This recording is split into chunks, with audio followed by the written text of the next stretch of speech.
Em nome do Pai, do Filho e do Espírito Santo. Amém.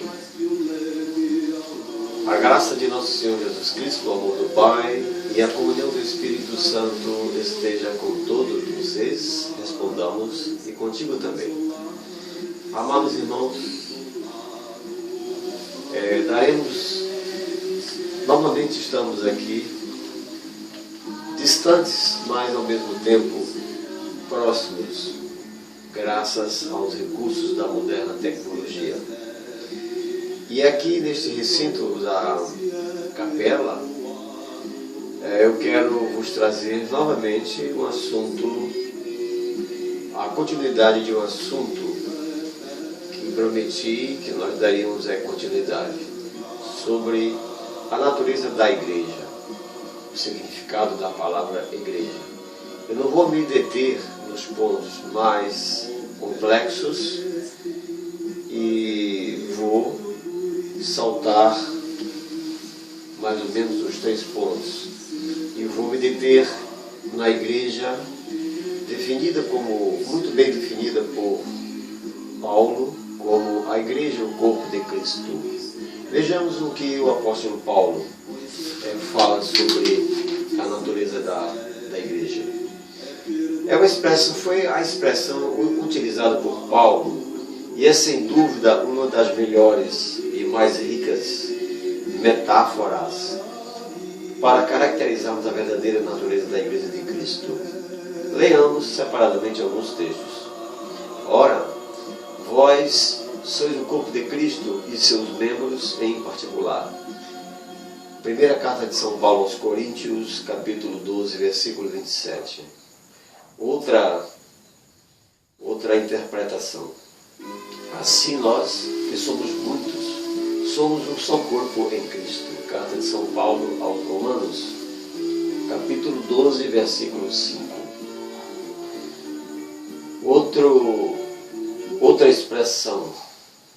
Querendo o aperfeiçoamento dos santos para a obra do ministério, para a edificação do corpo de Cristo. Carta de São Paulo aos Efésios, capítulo 4, versículo 12. Regozijo-me, alegro-me, agora que padeço por vós, e na minha carne cumpro o resto das aflições de Cristo pelo seu corpo, que é a igreja. Carta aos Colossenses, capítulo 1, versículo 24.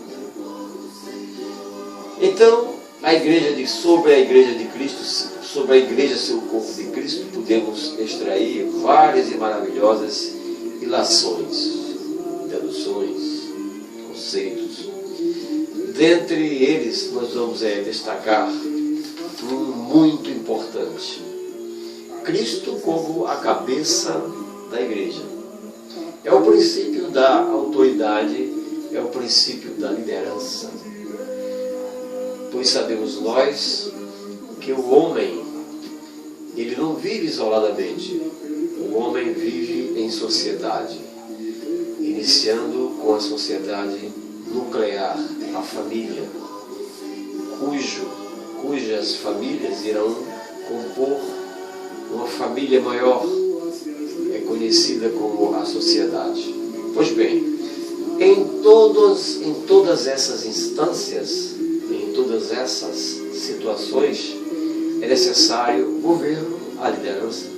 Não pode ser diferente, porque senão o homem, o grupo, tenderia para o caos. Então, Jesus Cristo é o corpo, é a autoridade e é a liderança sobre este corpo. E que só pode ser comprovada se realmente Cristo fosse a parte mais importante desse corpo, no caso, a cabeça. E é exatamente isso o que a Bíblia afirma na carta de São Paulo aos Colossenses, capítulo 1, versículo 18. E ele é a cabeça do corpo da igreja, é o princípio e o primogênito, ou seja, o primeiro dentre os mortos, para que em tudo tenha a preeminência. Ou seja, em tudo Deus, em tudo Jesus Cristo é glorificado. A Ele toda a honra e toda a glória da aí o apóstolo enfatizar fortemente a preeminência. Jesus Cristo é a cabeça do corpo, a igreja. Nós, os crentes, os que creem, vamos aqui fazer uma pequena diferença, uma pequena explicação. Geralmente quando nós empregamos a palavra crente, nós temos uma tendência a imaginar que são somente os evangélicos ou os protestantes, como eram chamados antigamente. Não, crentes são todos aqueles que creem nos ditames, nas regras, nos fundamentos ensinados pela igreja. Por isso que na missa nós rezamos o creio em Deus Pai, logo após a leitura do Evangelho e a homilia. Em seguida toda a igreja fica em pé e nós fazemos a nossa profissão de fé pública. Creio em Deus Pai Todo-Poderoso. Então, creio, portanto, somos crentes. Porque assim como o corpo é um e tem muitos membros, e todos os membros, sendo muitos, são um só corpo, assim é Cristo também. Isso está contido na primeira carta de São Paulo aos Coríntios, capítulo 12, versículo 12.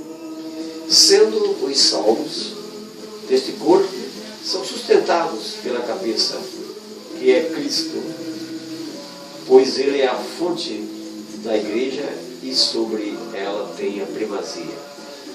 Ou seja, Jesus tem a primazia sobre a igreja. O corpo de Cristo, a igreja, Ele sendo a cabeça, então a primazia, Ele ocupa o lugar principal, o lugar de honra, a preeminência de Jesus Cristo, ou seja, Ele é o sumo sacerdote. Porque nele foram criadas todas as coisas que há nos céus e na terra, visíveis e invisíveis, sejam tronos, sejam dominações, sejam principados, sejam potestades. Tudo foi criado por Ele e para Ele. E Ele é antes de todas as coisas, e todas as coisas subsistem por Ele. E Ele é a cabeça do corpo da igreja, é o princípio e o primogênito dentre os mortos, para que em tudo tenha preeminência. Carta de São Paulo aos Colossenses, capítulo 1, versículos de 15 a 18. Assim sendo, irmãos, após estas explicações, esperamos que isto tenha ficado bastante claro em nossas consciências. Porque nós temos uma tendência como humanos a nos apegarmos a pessoas. Nós temos uma tendência a personificar pessoas, líderes, e muitas vezes os exaltamos de uma forma, até de uma certa forma exagerada, a ponto de esquecermos aquele que é a principal razão da nossa fé. É a razão da nossa fé, do nosso viver. Cristo, Senhor, Jesus, nosso Salvador. Evidentemente que ao longo dos anos a igreja vai assumindo formatos diferentes, considerando o contexto, o tempo, a mentalidade, de acordo com os costumes das épocas, né? E nessa linha do tempo estão registrados as histórias dos heróis da igreja, dos santos e santas da igreja, os quais a igreja os mantém listados, elencados, e como eles e elas foram exemplos a ser seguidos por todos nós, serão sempre citados. Foram elevados à dignidade de santos aos altares da igreja. E por isso que nós, católicos, nós devemos, na medida do possível, ir conhecendo os santos. Por exemplo, hoje, dia 28 de agosto, uma sexta-feira, a igreja traz a memória de Santo Agostinho, bispo e doutor da igreja. Eu extraí de uma fonte de pesquisa na internet, mercaba.org Santoral, www.mercaba.org/Santoral. Retirei apenas 2 parágrafos ou 3 parágrafos, onde assim está expresso: Santo Agostinho ocupa um lugar de destaque não só na história da igreja, mas também no pensamento humano. Suas muitas obras sobre as mais diversas questões retêm perpetuidade imperecível, ou seja, que não perece, que não morre, não desaparece. Seu gênio tocou os picos mais altos. O que ele escreveu sobre a liberdade, a graça, a alma, Deus, a providência, o amor, a justiça, o bem e o mal, a fé, a justificação e a competição na Trindade e na vida abençoada, a ordem e o pecado, etc, etc. Tem vindo a constituir a doutrina e fundação da razão. Sua linguagem apaixonada e quente, expressiva e pessoal, seduz, convence e se volta. Daí a razão pela qual a Igreja, o calendário litúrgico da Igreja Católica de Roma, destaca o lugar de honra para Santo Agostinho. E assim, amados irmãos, com este preâmbulo, nós avançamos um pouquinho para entendermos o significado da igreja. Então é preciso que fique bem claro: Jesus Cristo é a cabeça do corpo, que é a igreja, e nós, todos nós, somos membros deste corpo místico de Cristo. Daí a necessidade dos padres, dos pastores, exortarem, relembrarem permanentemente, insistirem permanentemente neste valor real e divino centrado na pessoa de nosso Senhor Jesus Cristo, o caminho, a verdade e a vida. E assim, amados irmãos, nós vamos deixar para o segundo encontro tratar sobre a união e a reciprocidade. Um ponto importantíssimo, mas por questão de tempo, gravação, existe essa questão do tamanho do vídeo, né? Então eu não posso me alongar muito. Mas depois nós falaremos sobre a união e a reciprocidade que deve existir dentro da igreja. Vou antecipar um ponto, vamos dizer, a interpretação da ênfase que é dada à palavra união. União nos dá a ideia de entrelaçamento, unidos na fé, unidos na tristeza, unidos na alegria, né? Unidos em um propósito firme de servir a igreja de nosso Senhor Jesus Cristo. Unidos nos despindo das vaidades, das fogueiras da vaidade humana, que são passageiras, para nos fixarmos, para nos ligarmos definitivamente ao Salvador Jesus Cristo, o sumo sacerdote. E como o texto da leitura de hoje, vamos ler o Evangelho, o capítulo 25, versículo de 1 a 13 do Evangelho segundo Mateus.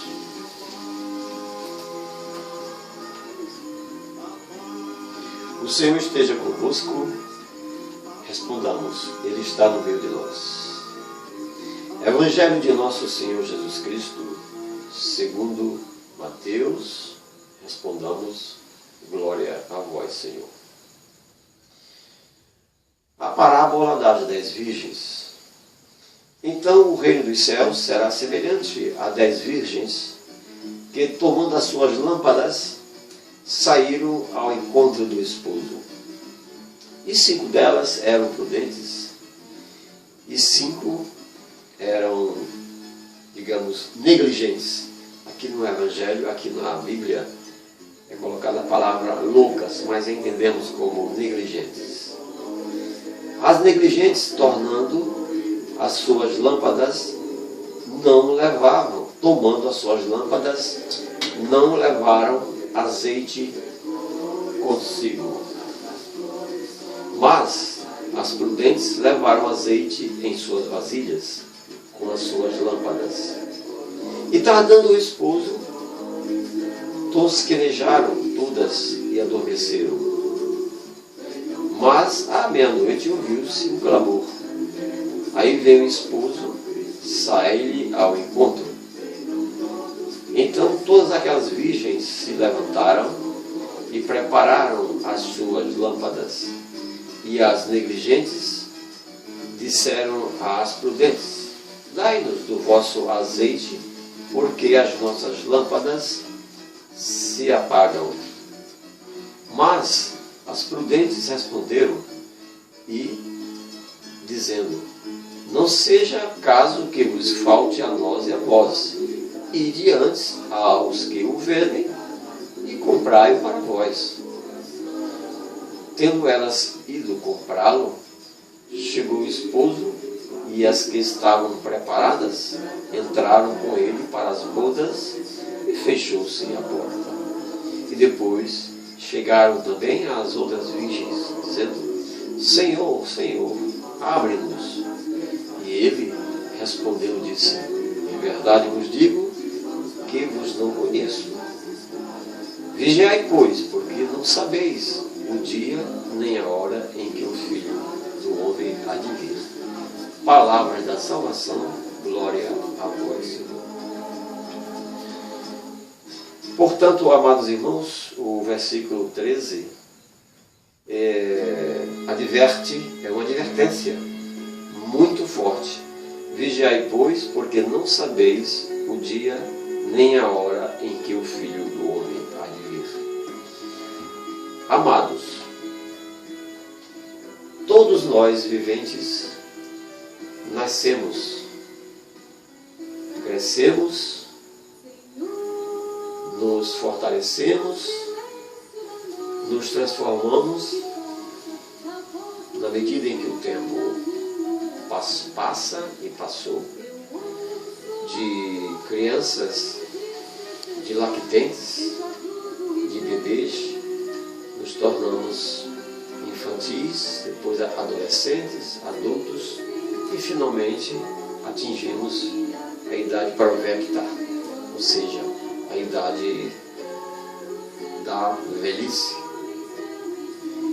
Então, há de se esperar de que a todos que já atingiram a idade do entendimento, da razão, do discernimento, estejam mais atentos às palavras do Mestre e Senhor Jesus, para que estejamos copiando, estejamos nos conduzindo semelhantemente às 5 virgens prudentes, e imitando as 5 virgens negligentes, que por não serem cuidadosas, não deixaram que faltasse o azeite em suas lâmpadas. E o significado dessa expressão lâmpadas é o que é todo contido nas Sagradas Escrituras, desde o Antigo Testamento ao Novo Testamento. Então, a Bíblia é a lâmpada que ilumina o nosso caminho. Portanto, amados irmãos, nem sempre nós damos a devida importância, a devida atenção ao que diz a palavra de Deus. Somos, no transcorrer de nossas vidas, em grande parte, ocupados sobremodo, demasiadamente. Os desafios da vida, as necessidades para a nossa manutenção, as necessidades para a obtenção do trabalho, do dinheiro para que possamos adquirir os bens necessários ao nosso conforto e à nossa existência. Enfim, tudo isso é perfeitamente natural e compreensível, porque já desde o princípio nós fomos advertidos que pelo pecado, pela desobediência dos primeiros viventes, nós teríamos que sobreviver com o suor do nosso trabalho. Então não há absolutamente nada que possa nos surpreender. Devemos sim trabalhar para o nosso sustento, trabalhar para o conhecimento, estudar, buscar permanentemente o conhecimento, buscar permanentemente, reter em nossa memória permanentemente os bons conselhos recebidos de nossos pais, a fim de que possamos nos tornar pessoas capazes de entender e compreender o que a palavra de Deus diz para cada um de nós no contexto de nossas vidas.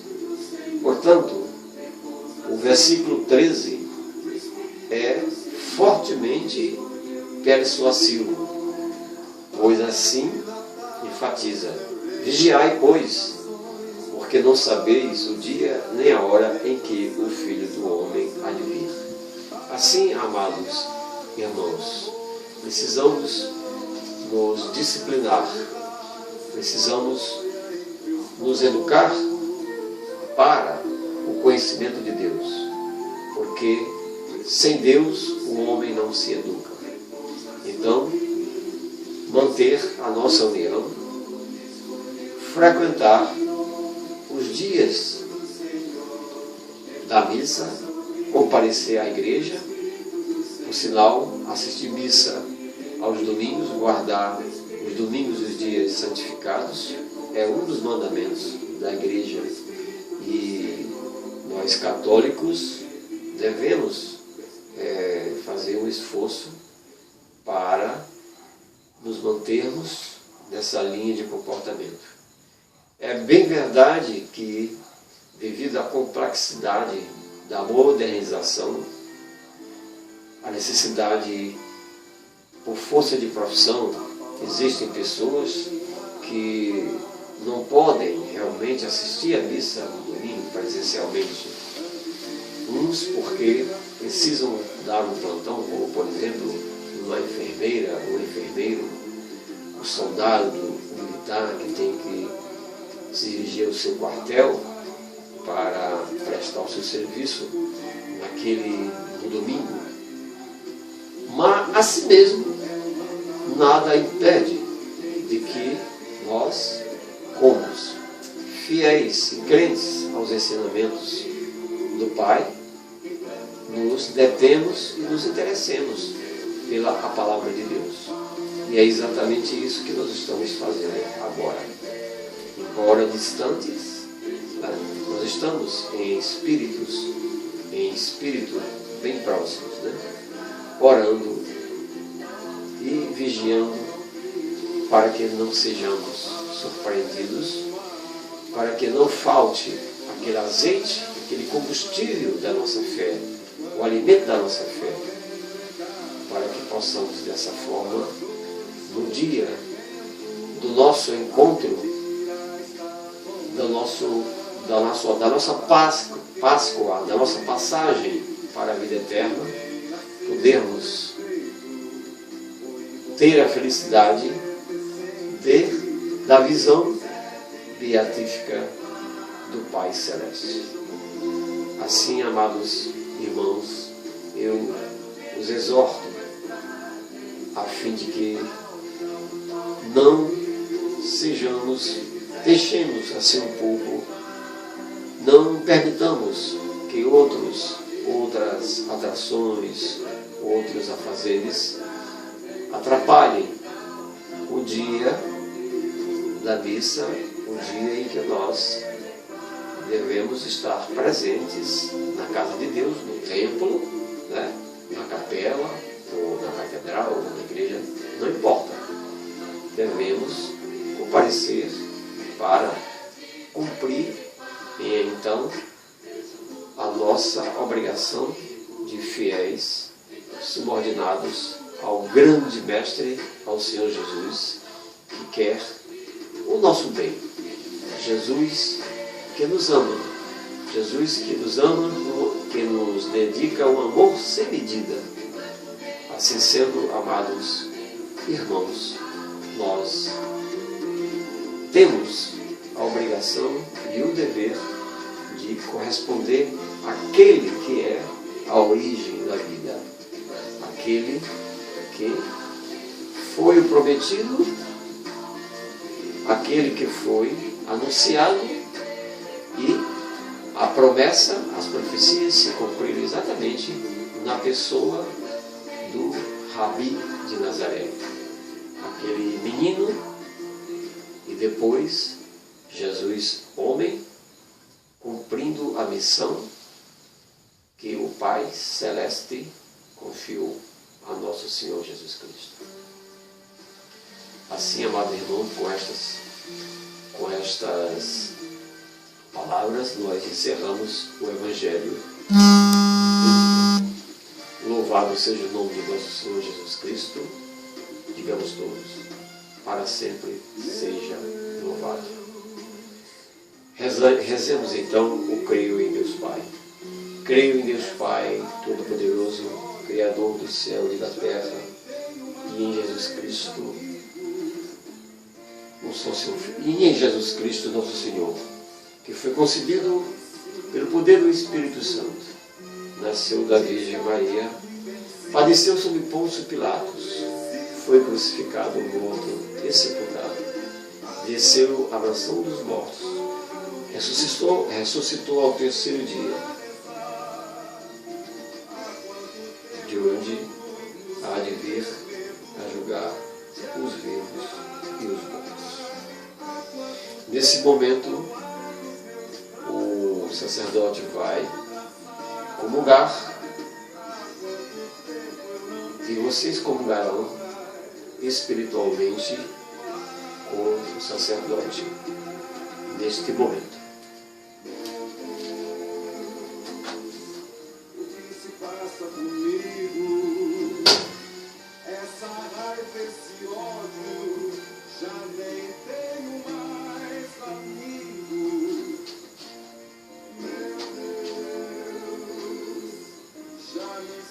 Cordeiro de Deus, que tirais os pecados do mundo, tende piedade de nós. Cordeiro de Deus, que tirais os pecados do mundo, tende piedade de nós. Cordeiro de Deus, que tirais os pecados do mundo, dai-nos a paz. Felizes os convidados para a ceia do Senhor. Eis o Cordeiro de Deus, aquele que tira os pecados do mundo. Digamos: Senhor, eu não sou digno que entreis em minha morada, mas dizei a sua palavra, e a minha alma e as nossas almas serão salvas. O corpo de Cristo. Amém.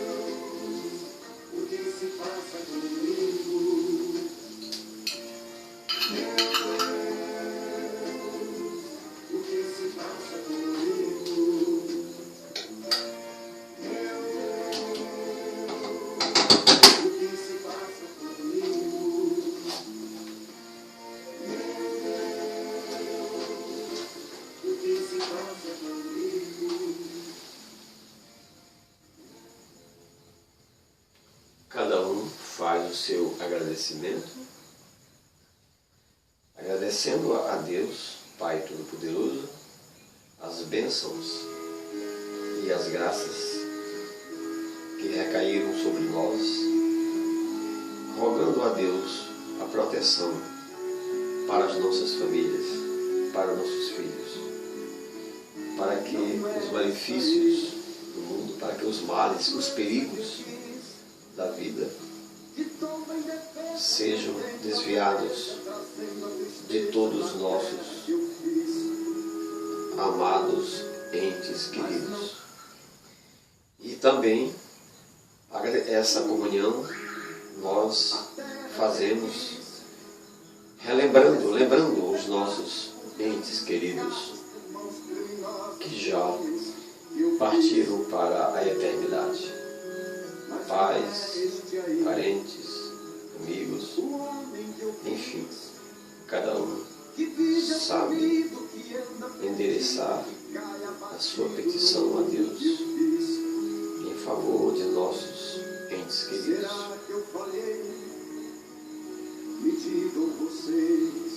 Em nome do Pai, do Filho e do Espírito Santo, a bênção final. O Senhor vos abençoe. Pai, em nome do Pai, do Filho e do Espírito Santo. Vamos em paz e o Senhor vos acompanhe.